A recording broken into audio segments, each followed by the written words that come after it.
সুগা মানুষটা কঠিন, গম্ভীর প্রকৃতির।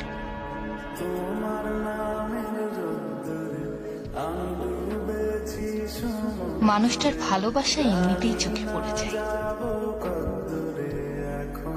সুখজিনের আবদারে লোকটা তার ফিশিং এর সঙ্গী হয়। কখনো এ কাজ করব না বলে মিনিট 2 পরে এসে বলবে, করতে চাস? আচ্ছা চল।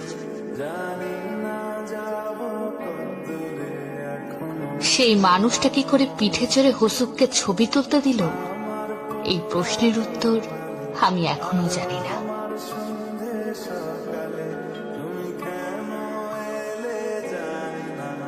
আমার জন্য সবচেয়ে সুন্দর কণ্ঠ জিমিনের কণ্ঠ।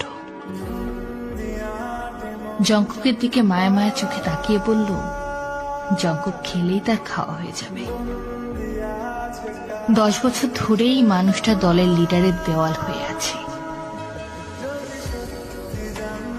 এই মানুষটা ভালো থাকুক, যত্নে থাকুক।